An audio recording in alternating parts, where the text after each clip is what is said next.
Welcome to another conversation with DB. So we talked about conflict resolution, we talked about cyberbullying, and oftentimes if we don't resolve conflicts properly, and if cyberbullying gets out of hand, it leads to the next conversation that we're about to have, and that's gun violence. I realize that I would be irresponsible knowing that as a developed nation, America has one of the highest incidents of gun violence in the world for developed nations. So not to talk about that to me will be irresponsible. So what I want to do is invite you to a conversation on gun violence. What I want to do is just share some stats, share some information with you. Every 3 hours in the US, a youth under 20 is killed by a gun. Now that was information from the CDC a few years ago. It actually may be even worse now. Let's take a look at some of these stats. Every year, over 36,000 Americans are killed by a gun. Many people say guns don't kill people. People do. However you want to look at it, it was a bullet that came out of the chamber of a gun that was pulled by a trigger of someone. So it was guns and people kill people, not one way or the other. 100,000 more are shot or injured. So 36,000 are killed, but 100,000 are shot or injured. The U.S. the U.S. gun death rate is 10 times higher than other income countries. Can you imagine 10 times higher than other developed countries? Gun violence includes gun suicides, homicides, domestic violence, and unintentional shootings. So what we're going to do is we're going to break all of this down in charts and graphs. And listen, this is not my data. I had an opportunity to go do some research and study, and I'm sharing it with you so the sources are cited as well. Let's take a look at this quote I put up. In guns we trust, or is it in God we trust? On a dollar bill it says in God we trust, but when the COVID-19 happened, I'm concealed carry as well. So I went to a gun shop and it was amazing. I'm talking about people were in there buying weapons as if they were going to war. Ammunition had sold out in every gun shop. So we had to figure out who we trust in. But in any case, every day, 100 Americans are killed by a gun. That's every day according to the CDC. And this is 2013 to 2017. We're talking about 3-year-old to 73-year-old data. So maybe even higher now, okay? Let's take a look at how this gun violence is happening. Suicide. Of the 36,000 deaths by guns, 22,274 are suicide. So people are killing themselves, the majority. But look who's doing it. 74% of firearm suicide victims are white males. So why are white males killing themselves at such an alarming rate? I don't have the answer to that, all right? Homicide, 12,830. This means people are killing other people. Unintentional deaths, 487. You had a firearm, it dropped, you got shot or something of that nature, you were playing with it, shot something that ricocheted and killed you. Shooting by law enforcement, 496. Now you see the little asterisk there because Washington Post believe that that number should be double. So the Washington Post believe that this number is closer to 986 the way that it's being reported by law enforcement. And then undetermined, 295, they still didn't figure out how the person died by the gun. They know it was a firearm. Okay, let's take a look at this number here, right? So although there are over 36,000 who are killed, 100,000 are actually shot with the gun, but they did not die. 76,000 are assaults, 18,362 are unintentional deaths. Self-harm, 4149. So these are people who were thinking about killing themselves, but they shot themselves, but they didn't die. Okay, so it wasn't suicide. And then shooting by law enforcement, 1,350. Those individuals were shot, but they did not die. So just imagine, look here real quick, 36,000 deaths and 100,000 people shot by firearm. So we see that gun violence is a real problem in this country. As a matter of fact, raise your hand if you had a close friend or a member to die by a gun, all right?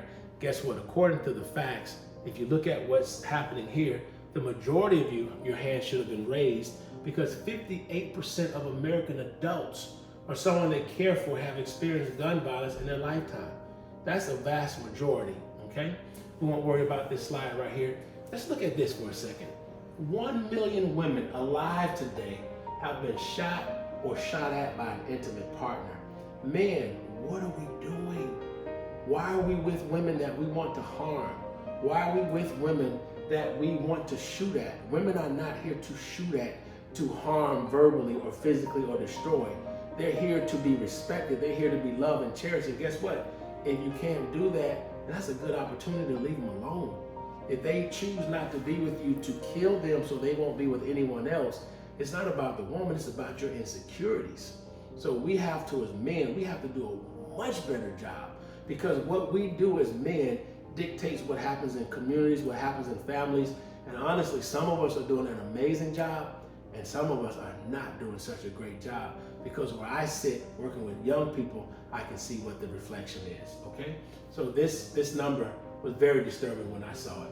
Let's take a look at this. Firearms is the second leading cause of death for American children and teens.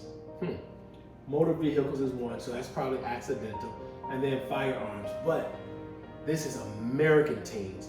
Let's take a look at Black teens, and the results are very different, all right?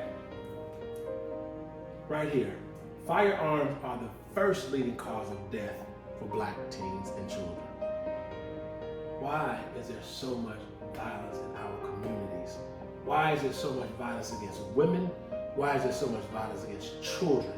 The only key factor to that is the man. Men, just because you're a grown adult male does not make you a man.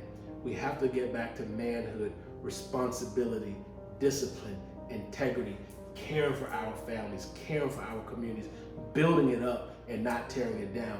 What's amazing to me sometimes is we have people who will destroy our communities, but yet we lift them up, we praise them, we celebrate them as if they should be celebrated and praised. But the people who are disciplined, who are going to work, we sometimes look at them as lame or sellouts, and even people use other terrible terms. We need to really examine that as a community, because if you're not raising our people up, if you're not uplifting our people, if you're not making sure our children are getting to school and from school safe and sound, then you are a liability to the community. And I'm gonna say it. So if you're selling drugs, you're running gangs, you're destroying our community, you are not an asset. So you need to totally look at yourself. Don't look at me. Don't be upset with me, because I'm just telling you what the truth is. And it's the truth that's going to set our people free, because we can no longer have these type of statistics, okay? Let's keep moving. Black Americans are 10 times more likely to die than white Americans by gun homicide. Same thing I just talked about. The same guys who are peddling drugs, who are destroying our communities. Therefore, you're destroying the hopes, the dreams, our families, our communities. For what? For some money? Dude, your life is worthless if the only thing you think about is money. All right? In Chicago, I've lived there for the last 24 years. Every 2 hours, 17 minutes, a person is shot. Every 11 hours and 34 minutes, a person is killed. Chicago, that's too much. We gotta change that, all right? In addition, there's a lot of other tolls to gun violence. There's an emotional toll. There's a financial toll. So someone getting killed is just not that person getting killed. You got health care, you have insurance, you have students who are parents, who are brothers, who are sisters, who are uncles are being killed. It affects their academics, it affects their socio-emotional health, it affects their stress level. So they're walking around stressed out because they're hearing gunshots all the time. So now it becomes normal. It becomes customary. That should never be. That means some of our people, the adrenaline that's in their blood and the just the stress and the tension, without releasing that, it causes all kind of other health problems. I'm telling you, gun violence, man, that's a national epidemic, and in our community, it's probably worse. And what we just saw, 10 times worse. All right? Gun violence creates economic and social conditions that are associated with higher violence. So the more gun violence, the worse the communities are. Okay? Here's some collective solutions. Cities can harness their own data to better understand what's going on. You can reduce the supply of illegal guns. A lot of times people say illegal guns are coming into our communities. I know this was big in Chicago, and Father Flager and other ministers were really talking about this. City can improve public spaces to make it harder for criminals to stash out. We're going to talk about that on the next slide. And cities can adopt measures to improve investigations. Hey, community, guess what? If someone shoots someone, kills someone, you got to give them up. Because a lot of times we talk about this, don't snitch. That's ignorance, all right? You have people destroying your community. Forget about snitching. You need to do whatever you can do to get those people out of your community, because they're bringing your property value down. They're increasing stress. They're making everything worse, because guess what they're trying to do? They're trying to get rich or die trying and get up out the hood. where you're gonna still be there in the same conditions or even worse. So take a look at the broken window theory. That theory simply states that whenever there's broken windows or disorder in a neighborhood, then usually that leads to more crime, usually leads to more drugs, more gang violence, more child trafficking, and all of this stuff. So one thing we have to do, depending on what city you live in, if you have aldermen, mayors, we have to make sure that we do not have blight. We do not have communities where we have buildings that are torn down, graffitied up, broken windows, etc. We have to make sure that we're cleaning those spaces up. A few last solutions. Cities can help break the cycle of violence and retaliation by running programs that focus on places and people most likely affected. That means we have to be proactive. We have to have intelligent gun laws, intelligent background checks, and then positive alternatives for at-risk individuals. What are our children doing? So that's my 2 cents. And so on gun violence, the government is not going to stop this. This has to happen at a community level. It has to happen when responsible men and women say enough is enough. And really, I'm gonna, don't beat me up by this, but I'm gonna take the women out of this. This really has to happen when the men decide this is no longer acceptable. Because the reality is, in the vast majority of these shootings, it's men shooting other men. And I don't want to say black on black crime, because that's a misnomer, because black kills blacks, white kills whites, Hispanic kills Hispanics. The fact is, wherever you live is where your anger, your frustration is turned, and that's the population that you destroy. So my name is Dwayne Bryant. It's been an absolute pleasure. I hope this information is helpful. I hope this information is enlightening to you. If you want more, you can do what I did. Just Google gun violence. There's so much material out here.